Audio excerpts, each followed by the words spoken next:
গৰৈমাৰীৰ topper পথাৰৰ বুধবৰীয়া সাপ্তাহিক বজাৰক লৈ বহু বিতৰ্কৰ অন্ত পেলাই নতুন সমিতি গঠন। দক্ষিণ কামৰূপৰ গৰৈমাৰীৰ টপাৰ পথাৰৰ বুধবৰীয়া সাপ্তাহিক বজাৰক লৈ দীৰ্ঘদিনৰে পৰা বহু বিতৰ্কৰ সৃষ্টি হৈছিল। উল্লেখ্য যে বহু বিতৰ্কৰ অন্ত পেলাই দেওবাৰে আবেলি টপাৰ পথাৰ সাপ্তাহিক বজাৰত যুৱ নেতা আজিজুল হক চৰকাৰৰ পৌৰোহিত্যত এখনি সাধাৰণ সভা অনুষ্ঠিত কৰা হয়। গৰৈমাৰী উন্নয়ন খণ্ডৰ অধীনস্থ টপাৰ পথাৰ সাপ্তাহিক বুধবৰীয়া বজাৰত ৫জনীয়া আহ্বায়ক সমিতিৰ দ্বাৰা ৰাজহুৱা সভাৰ আহ্বান কৰি প্ৰায় ৪০০ শতাধিক ৰাইজৰ উপস্থিতিত সাধাৰণ সভাখন অনুষ্ঠিত কৰা হয়। উক্ত সভাত ১১জনীয়া আয়োগ কমিটিৰ জৰিয়তে ২১জনীয়া টপাৰ পথাৰ সাপ্তাহিক বজাৰ পৰিচালনা সমিতিখন সৰ্বসন্মতিক্ৰমে গঠন হয়।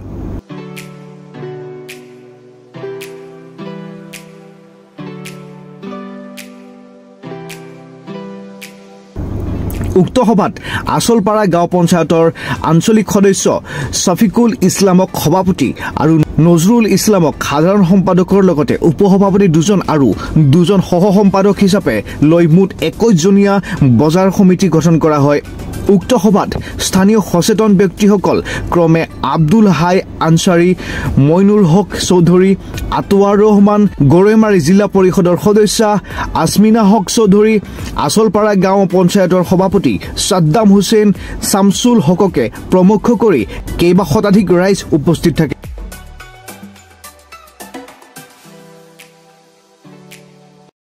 আজি টপাৰ পথাৰ বুধবৰীয়া সাপ্তাহিক বজাৰৰ এখন নতুন কমিটি গঠন হয়, কিন্তু এই কমিটি গঠন কৰাৰ আগতে দুটামান কথা ক'ব লাগিব। যিখিনি কথা ইয়াতে আলোচনা হৈছে সেই কথাটো হ'ল, ইয়াতে ইলিয়াছ আলী সভাপতি হিচাপে কাৰ্যভাৰ গ্ৰহণ কৰিছিল আৰু নিজৰে এটা পৰিয়ালৰে নিজৰে ডাঙৰ দাদা হাইদৰ হুছেইনে সম্পাদক পদত অধিষ্ঠিত হয়।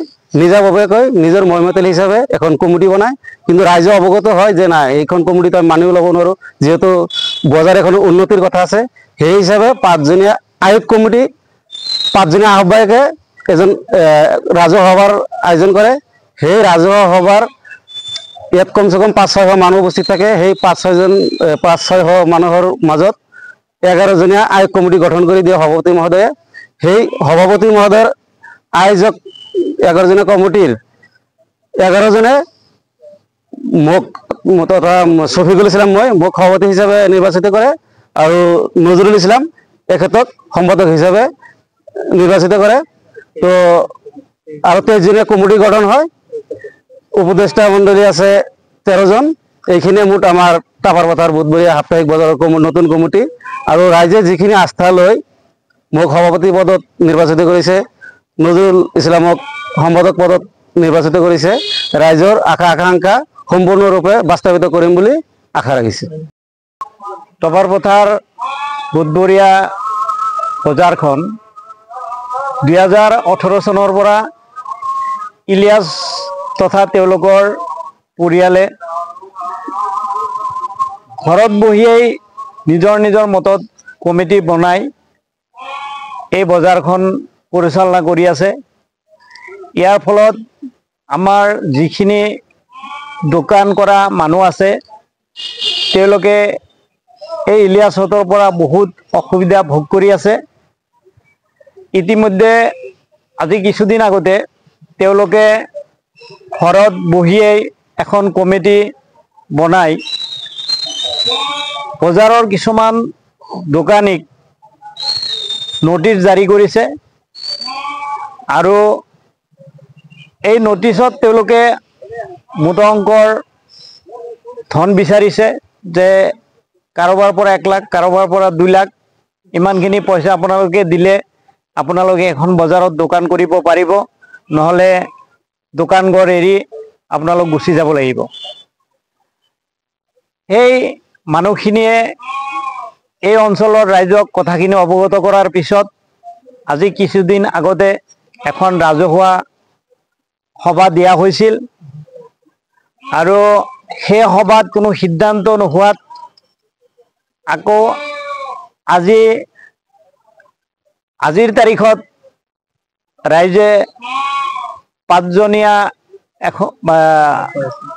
আহ্বায়কৰ হতুৱাই স্থানীয় ৰাইজক মাতি দি এখন ৰাজহুৱা সভাৰ আয়োজন কৰা হৈছিল আৰু এইখন ৰাজহুৱা সভাত ইলিয়াছতে যিখন অবৈধ কমিটি গঠন কৰিছিল সেই বিষয় লৈ ৰাইজে ইলিয়াছক প্ৰশ্ন সোধাত ইলিয়াছে সেই গঠন কৰা কমিটিখন অবৈধ বুলি নিজে স্বীকাৰোক্তি দিয়ে আৰু তেওঁ যিখন কমিটি বনাই সভাপতি হৈ আছিল সেই সভাপতি পদৰ পৰা তেওঁ নিজেই পদত্যাগ কৰে আৰু ৰাইজৰ ওপৰত দিয়ে যে ৰাইজে এখন বৈধ কমিটি গঠন কৰি দিয়ক মই ৰাইজৰ লগত একমত আছো সেই বিষয় লৈ ৰাইজে আলোচনা বিলোচনা কৰাৰ পাছত আজিৰ সভাৰ যিজন সভাপতি আছিল তেখেতে ৰাইজৰ মতামত লৈ 11 জনীয়া এখন আয়োগ কমিটি গঠন কৰি দিয়ে আৰু সেই আয়োগ কমিটিৰ জৰিয়তে আজি এই বুধবৰীয়া সাপ্তাহিক বজাৰৰ এখন পৰিচালনা সমিতি গঠন কৰে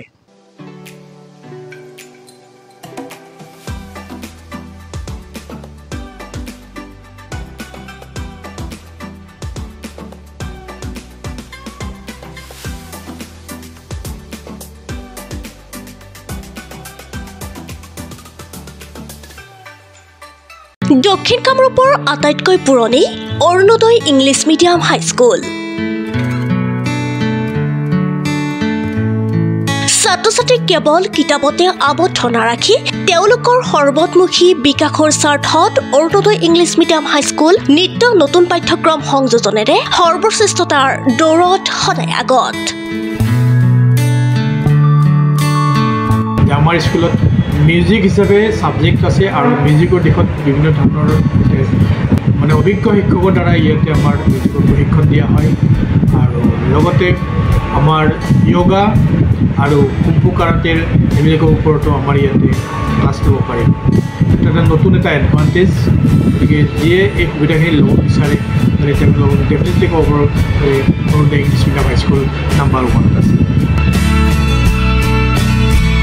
হাইস্কুল শিক্ষান্ত পৰীক্ষাত উজ্বলি উঠা ছাত্ৰ-ছাত্ৰীসকলৰ আভাৰে বিধত অৰুণোদয় ইংলিছ মিডিয়াম হাইস্কুলৰ পাঠ্যক্ৰমত সংযোজন কৰা হৈছে মিউজিক যোগা আৰু কুংফুৰ দৰে নতুন বিষয় পলম নকৰি আপোনাৰ সন্তানৰ নাম ভৰ্তি কৰক অৰুণোদয় ইংলিছ মিডিয়াম হাইস্কুলত